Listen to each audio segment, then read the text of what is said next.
Caleb Ewan nearly boxed in with a few words for the Aussie selectors after this race. Their decision is their decision. Deutschland Tour Stage 1, there was a prologue, a like 2.5 kilometer one, Pipo Ganna one. Everyone did it on road bikes. So that was that. Ganna has the GC lead by 2 seconds over Mollema. And this first proper stage, it's got a few climbs in it. It's got 12 meters of climbing, I think, per kilometer, which is on paper the same as World Championships, but they're gradual, longer climbs. The last one's 20 k's from the finish. And we have a break here with Duckert, Gessner, and Stockman. They're being kept in check by, yes, that is Egan Bernal. I'll have a full Egan Bernal pacing for Pipo Ganna montage at the end of Deutschland Tour, don't worry. And here's the first of the last couple of climbs, but it's 4%, big group. You can't get, it's hard to get dropped on these. The last one, though, was about 2.5K, 6%. AG2R were trying to spice it up. And Ewan hung on really, really well on these climbs. He didn't get dropped. Maybe he slid back a little bit, but Jakobsen, newly minted European champion, did get dropped on that last climb, and he was done. But what shape is Jakobsen in after Tour de France, etc.? I don't know. Ganna attacked.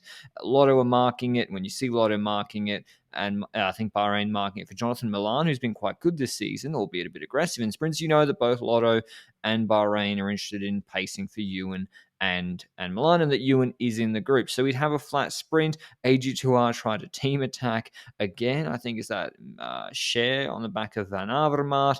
They're mowed down again by Jumbo Visma. Christoph is here for Intermarché. Bora have Marco Haller, who beat Wout van Aert the other day in the World Tour one-day race, and Ewan is there on his, long-serving lead-up man, Roger Kluger's wheel. But Ewan won't use Kluger as a lead-out. Here's the last kilometer. He slides in front of Kluger. His job is not to do a last-man lead-out. Ewan's going to fight for himself, which has kind of been an issue this year, and De Bois has been injured at unfortunate times for Ewan. Ewan slides onto Christoph's wheel. Van Rensburg is ahead of, I think, Christoph, and then Van Rensburg is going to go ahead of the Intermarché lead out here because the Intermarché lead out man can see that Christoph is not on his wheel, so he's going to sort of, they're just going to swap places, and then Christoph takes the wheel, and Van Rensburg will start the lead out. Alpecin maybe went a little bit early on the right-hand side, and then when one of their riders is sliding back, he nearly takes out his sprinter, which never like to see, but everyone stayed up. And so Ewan's actually in a really, really good spot. He's got Milan on the wheel. Max Kanter's been bullied off the wheel by Milan, so he's kind of eating a lot of wind, Max Kanter, although he's looked okay this season. Christoph's getting a lead out, but just a little bit too early in this finish at 300 to go. He's going to get sort of kick at about 200. And if you're Christoph kicking with 200 with Ewan in the wheel, no matter what form he's in, you're going to have trouble. The only issue for Ewan was the huge figure of Milan, nearly boxing him in by jumping early, but Ewan was able to take the win. You see here it better in the overhead. Ewan knows, and this has been a problem for him this year, especially when there's more high-quality sprinters. Like Milan is launching, and if he does get his wheel in front of Ewan and then can slide in front, not much Ewan can do, but he shoots that gap and just, I'm not sure he actually made a little bit of contact there to protect his space. And once he actually does get clear air, he dutifully cleans up all these other sprinters. A good win. Not many points for Lotto on a hilly course, and Ewan obviously thinks he's in good form, and he has something to say on Instagram after the stage. This one felt really good, especially after the bad news that I won't be at my home World Champs, which is in Wollongong, by the way, this year. To be honest, I don't have much to say on the matter other than I'm heartbroken. I won't be there to represent my country, and that I believe I deserve to be there. Anyways, sob story over now.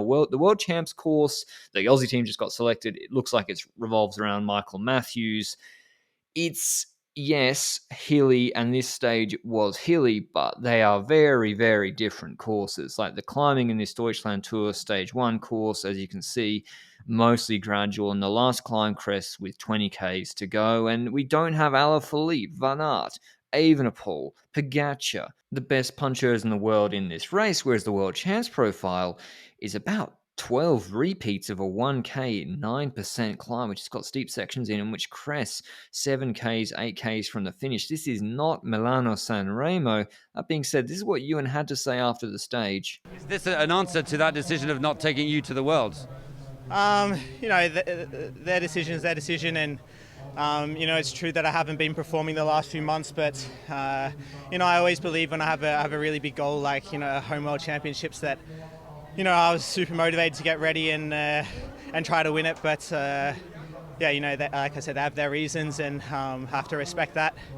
But yeah, it's disappointing, but I'm still going to use that form to try to end the season well. Could he have got around that course and contested the win? Where the world champs have been ridden the last few years and the riders there, I think there was absolutely no chance. But I hope you enjoyed the video, and I'll see you with the Vuelta one later today. Ciao.